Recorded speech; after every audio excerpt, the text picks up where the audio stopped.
राजस्थान में वस्त्र उद्योग के नाम से प्रसिद्ध भीलवाड़ा अब लोकसभा में भी चर्चा बना हुआ है, क्योंकि यहाँ पर कांग्रेस से सीपी जोशी हैं तो भाजपा से दामोदर अग्रवाल जो मैदान में हैं। जिस एक वोटों से हारने वाले सीपी जोशी अब फिर से चुनाव लड़ रहे हैं। जिस तरह से देखने को मिला था कि जब नाथद्वारा सीट पर जो अपने गृह जिले में एक वोट से हारने वाले सीपी जोशी कि उस समय जो कल्याण सिंह थे उन्होंने सीपी जोशी को मात दी थी। उसके बाद 2009 के चुनाव हुए। 2009 के चुनाव में सीपी जोशी भीलवाड़ा से सांसद का चुनाव लड़े और वहाँ से जीत गए। 2009 से 2014 तक वहाँ पर सांसद रहे। उसके बाद फिर से अपने गृह जिले भीलवाड़ा में लगातार कयास लगाते रहे। बताते हैं कि जब 2008 में विधानसभा के चुनाव हुए थे उस समय सीपी जोशी चुनाव में उतरे और मुख्यमंत्री के दावेदार माने जा रहे थे। मुख्यमंत्री की दौड़ में शामिल थे और एक वोट से हार जाना, और जो दूसरे विधायक थे वो उनके समर्थन में नहीं आए तो कहीं न कहीं कहें तो उस समय मुख्यमंत्री की दौड़ से दूर हो गए। उसके बाद 2009 में भीलवाड़ा गए, वहाँ से चुनाव लड़े, फिर वापस अपने गृह जिले से चुनाव लड़े और जब अब 2024 के इस चुनाव में पार्टी ने फिर से उन्हें कैंडिडेट बना दिया है। वहीं दामोदर अग्रवाल जो भाजपा के आरएसएस से जुड़े हुए थे, राष्ट्रीय महासचिव थे और राजस्थान के प्रभारी के रूप में काम कर रहे थे, और उन्हें भी अब कहें तो उस तौर पर कैंडिडेट बनाया है। एक बीजेपी के जो बड़े नेता हैं, मोदी हो, अमित शाह हो या फिर आरएसएस से जुड़े हों, उनके काफ़ी खास माने जाते हैं और अब उन्होंने उस पर ताल ठोकी, भाजपा ने वहाँ पर उन्हें उतारा है। जिस तरह से देखने को मिला था, भाजपा नए चेहरे लाई और भीलवाड़ा में जो उनसे पहले सांसद थे उनका टिकट काटकर जो नया चेहरा है दामोदर अग्रवाल उन्हें उतारा गया। भीलवाड़ा की अगर बात कर लें तो यहाँ पर 8 विधानसभा आती है, जिसमें से 5 जो विधानसभा है वो भाजपा के पास है, 2 कांग्रेस के पास है और एक निर्दलीय है।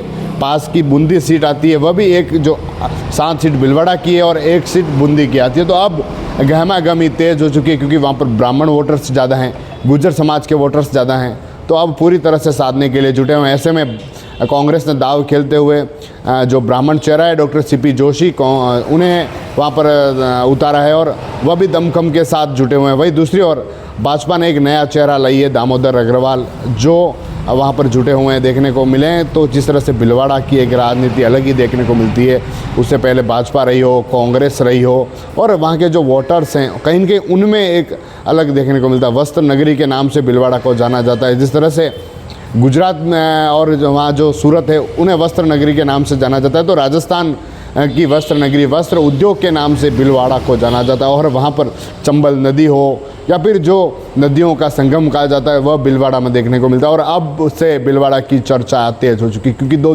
भाजपा के बड़े दिग्गज ले लें, कांग्रेस के बड़े दिग्गज ले लें, वह भीलवाड़ा में ताल ठोक कर बैठे हुए हैं, ताल ठोक कर चुनाव में घमासान में उतरे हुए हैं। जिस तरह से कहें तो 5 विधानसभा जो भाजपा के पास है, अब भाजपा वहाँ पर ज़ोरों शोरों से लगी हुई है और 2 जो कांग्रेस की और एक निर्दलीय है। तो कहीं न कहीं कहें तो उस क्षेत्र में जो गुर्जर समाज के वोटर्स हैं, ब्राह्मण समाज के वोटर्स हैं, जो राजपूत समाज के वोटर्स हैं, उनको साधने के लिए जुटी। साथ ही जो पास से सटे जो जाट समाज के वोटर्स हैं उनको किस तरह से साधा जाए, इसके लिए बीजेपी और कांग्रेस कसमश कर रही है, कसमश के साथ जुटी हुई है। और जो दूसरे समाज के वोटर्स हैं उनको कैसे साधा जाए, क्योंकि यहाँ पर कांग्रेस अपने अलग मुद्दों पर बात कर रही है, बीजेपी अब अलग मुद्दों पर बात कर रही है। तो क्या, क्योंकि एक तरफ जब 2014 में सीपी जोशी चुनाव लड़े थे तो चंबल का पानी भीलवाड़ा में लाना था, सबसे बड़ा अहम मुद्दा वही था उस समय का, और उस समय का जो मुद्दा उस समय सीपी जोशी ने पूरा करा था। और उसके बाद अब फिर से कांग्रेस ने भीलवाड़ा में जिस दामोदर को टिकट दिया था उस दामोदर को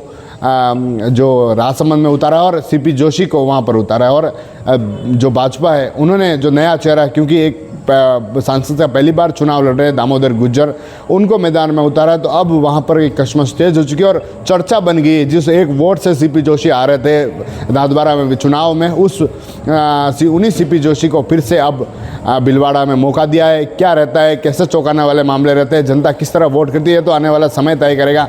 26 अप्रैल को चुनाव होंगे और जब 4 जून को मतगणना होगी तब क्लियर होगा कि किस तरह सीपी जोशी ने दम दिखाया है। क्या ब्राह्मण वोटर्स थे उन्होंने दम दिखाया, या फिर जो दामोदर अग्रवाल हैं जो भाजपा के कट्टर माने जाते हैं, आरएस संघ के कट्टर माने जाते हैं, उनकी ओर लोग आगे बढ़े हैं। TV9 के लिए राजेश डांगी।